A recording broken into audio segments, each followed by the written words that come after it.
Hi, I'm Dr. John Emil Kenny, and welcome to Chapter 7, and it's going to be all about the pulmonary artery catheter, one of my favorites. So, it's another lecture. This is Chapter 7, the pulmonary artery catheter, as I mentioned. My excitement for this talk cannot be repressed. I think you're going to get a lot of it out of this. The pulmonary artery catheter should not be your enemy. It should be your friend. I think for some fellows and house staff, the pulmonary artery catheter may be a bit of a frenemy, but like my previous talks, this one will be separated into a number of different parts, little digestible morsels for you, so it doesn't feel so overwhelming. The first portion of Chapter 7 will deal with the basics of the pulmonary artery catheter, its kind of anatomy and insertion and placement. And that will be followed by a series of parts of the lecture that are dedicated to the various hemodynamic parameters that you can obtain with the pulmonary artery catheter. So we'll start with the central venous pressure, as we talked about in Chapter 6. We'll talk about the pulmonary artery pressure, pulmonary artery diastolic pressure, pulmonary vascular resistance in the third part. In the fourth part, we will talk about the pulmonary artery occlusion pressure, or the wedge pressure. And in the final part, we will talk about cardiac output, thermodilution, the Fick method, as well as some problems and troubleshooting with the pulmonary artery catheter. So let's get underway here. The pulmonary artery catheter today is kind of maligned. I feel like if you throw out the idea of floating a Swan-Ganz catheter or a pulmonary artery catheter into a patient, you're kind of looked at like you're not practicing evidence-based medicine, that you're harming the patient, that you don't know what you're talking about. But it's actually an exceptionally useful tool, and it gives the intensivist a wealth of information. The real problem with the pulmonary artery catheter is not the catheter, it's the physician's interpretation of the data. And there's plenty of research out there to show that both physicians and nurses alike who frequently use the pulmonary artery catheter have inadequate knowledge about its placement, what the physiologic data that you receive from it is, how to measure it appropriately. So the first step is to understand how to make accurate measurements with the pulmonary artery catheter, and then the second step is understanding the subtleties of the accurate data that has been obtained. Unfortunately, both of these steps are frequently done inappropriately in the intensive care unit. And of course, if you're getting garbage data from a pulmonary artery catheter, you're making clinical decisions off of garbage data, you're not going to have good outcomes. I kind of also feel like the rapid dispersion of the pulmonary catheter in the early 70s and a very broad, rapid application to various critically ill patients without a full appreciation of the physiology behind the data gleaned from the pulmonary artery catheter kind of doomed it to failure. I also see a similar trend today with non-invasive physiologic parameters that are being used, like the collapse of the IVC and respiratory variation of the pulse pressure, that it's equally being rapidly dispersed without adequate knowledge of to which patient populations these monitoring devices can be applied. And I worry that in 10, 15 years, when more research about these non-invasive devices come out, we will sort of feel like the wool has been pulled over our eyes again, as it has been for the pulmonary artery catheter. And lastly, the scrutiny of the evidence-based medicine regarding the pulmonary artery catheter. Studies have shown that pulmonary artery catheters do not improve outcome. Some of you even suggested that mortality might be worsened. But it shouldn't be directed at the evidence-based medicine, but instead us, the ones using the pulmonary artery catheter.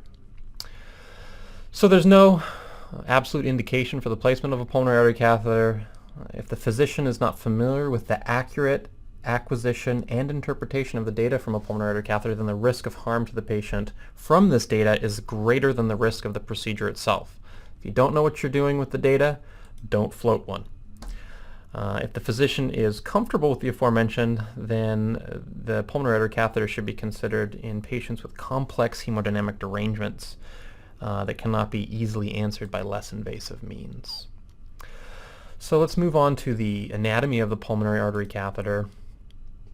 So the story goes in the late 1960s, Dr. Swan was on the beach in Santa Monica having some reprieve from his practice at, I believe, Cedars-Sinai, and he saw a sailboat floating along the horizon. And the idea of this parachute kind of grabbing the wind and pulling the boat along gave him the idea to place a small balloon on the tip of a catheter, which would help float or carry the pulmonary artery catheter into the pulmonary artery with via blood flow. And this is maybe what he saw way back when. And ironically enough, my notion to marry the Guyton and Campbell analyses to bring heart-lung interaction to all of the graphical wonder that you've experienced in these PowerPoint lectures also occurred while on the beach in Santa Monica. Now, you may think that it's a bit premature to compare the contribution of the pulmonary artery catheter to critical care medicine with the contribution of my lectures, especially considering how many people are currently watching them. But I really do think that time will tell. That was a joke. So the anatomy of the pulmonary artery catheter, it's a 110 centimeter catheter. This is my little cartoon. This is kind of the standard model of the pulmonary artery catheter. You can get others with lots of other different bells and whistles on it. But I want to focus on the basics here. And the pulmonary artery catheter, it's relatively color-coded. Here I'm told that it's blue and gold for the colors of UCLA, which I suppose is affiliated with Cedars. So in the blue port, this is the proximal port, and this lies about exactly 30 centimeters from the tip here. And this proximal port can be used to measure pressures, administer drugs, and measure the central venous pressure. In the vast majority of patients, 30 centimeters from wherever you're wedged, this portion ends up lying in the right atrium, so you get a central venous pressure measurement of the proximal port. The distal port is in the gold here, and it's right at the tip of the pulmonary artery catheter at centimeter 0. And the tip the tip here is where you measure pulmonary artery pressure, is also where you can obtain a mixed venous pressure. You could also administer drugs here. The next accessory on the pulmonary artery catheter is the thermistor here, and this measures temperature. And it measures it about right here, and that's roughly 4 centimeters, or exactly 4 centimeters from the tip. And its ability to measure blood temperature allows the pulmonary artery catheter to calculate thermodilation cardiac outputs, which we'll talk about shortly. It's also a great way to measure true core body temperature. So this balloon inflation port lies here. There's a little lock here. There's a syringe with a little nub on it that prevents you from inflating more than 1.5 cc's of air into the syringe, which then inflates the balloon out here. So check out this animation. You push the syringe in, and your balloon appears at the distal port. And this is how you float the pulmonary artery catheter into its place. If you were to take a cross-section of the pulmonary artery catheter, say right here, it would look something like this. And this is each of these little divisions is the portion through which the different ports in the thermistor run through. So here's the proximal port, here's the distal port, this is where the thermistor runs, and then this is where the air for balloon inflation runs. And again, there's larger catheters that have additional ports to float pacers through, additional access ports for medicated drips. There are continuous cardiac output monitoring pulmonary artery catheters, which give little pulses of electricity which raise the blood temperature, and then you can essentially get continuous cardiac output.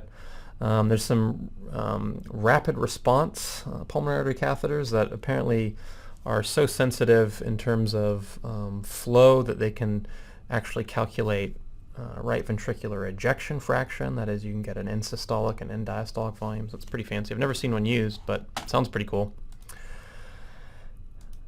Okay. Okay, and when you're looking at the pulmonary artery catheter, you'll see these markings on the side here, and this lets you know how deep you've inserted the catheter. So 10 centimeters, 20, 30, 40, 50 is the dark hatch, 60, 70.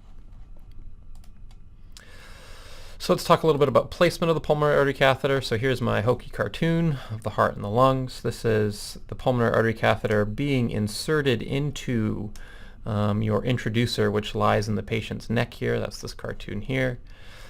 So when you, after you've cannulated the IJ or the subclavian, you begin to thread the pulmonary artery catheter through the introducer or the cordis, however you call it.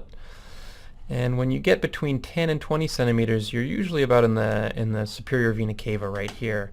And at this point, if you look at your pressure monitor, you'll get a CVP tracing. You'll have a nice, hopefully A wave, C wave, V wave with X and Y descents. And as you know from Chapter 6 and previous lectures, the central venous pressure is typically, around 0 to 5 millimeters of mercury in the normal, quote-unquote normal patient with normal cardiac function and normal venous return function. At this point, once you see the CVP tracing, you're going to say balloon up. Your assistant will flush in the 1.5 cc's of air. The balloon will inflate within the SVC, and this will help you float the catheter into position. You will then advance the catheter forward, and you'll get to between roughly 30 and 40 centimeters. And you should be through the tricuspid valve here and into the right ventricle. And your pressure waveform will change considerably. You'll have a nice RV systolic pressure and a nice right ventricular end diastolic pressure, which should be very close to 0. And the reason is because if you've got a normal functioning RV, your right ventricular end systolic volume should be very close to 0, and therefore there should be a very low pressure. Obviously, in states where the right ventricular function is not normal, you may not have a diastolic pressure close to 0, and it may actually appear more like the pulmonary artery pressure, which can make floating the catheter a little bit confusing. So you've got to be on your toes.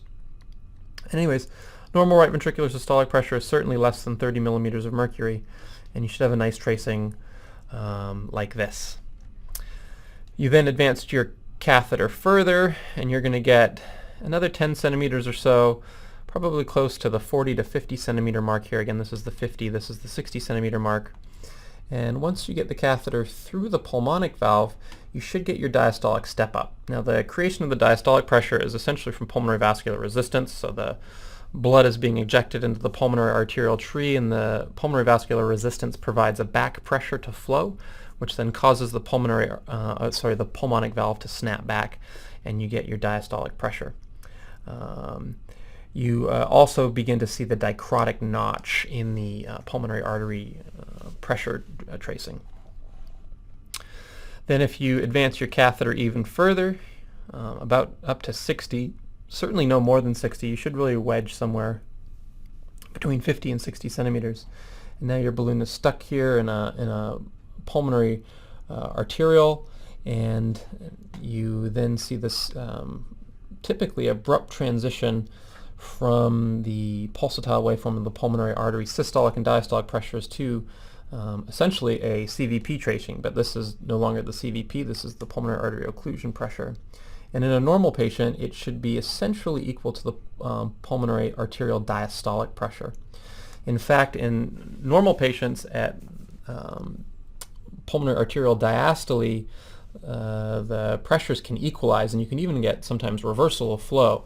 So it's a fairly low resistant system in patients who have normal pulmonary vascular resistance.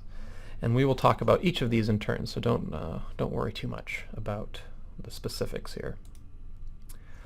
One final aspect of placement of the pulmonary artery catheter is that it needs to be in West Zone 3 physiology, and we've talked about this certainly in, I believe, Chapter 1 and Chapter 2, but these are the various West zones. So in 1, the alveolar pressure supersedes arterial, capillary, and venous pressure. In Zone 2, the alveolar pressure supersedes pulmonary venous pressure, and in Zone 3, the alveolar pressure is less than the pulmonary arterial, capillary, and venous pressure.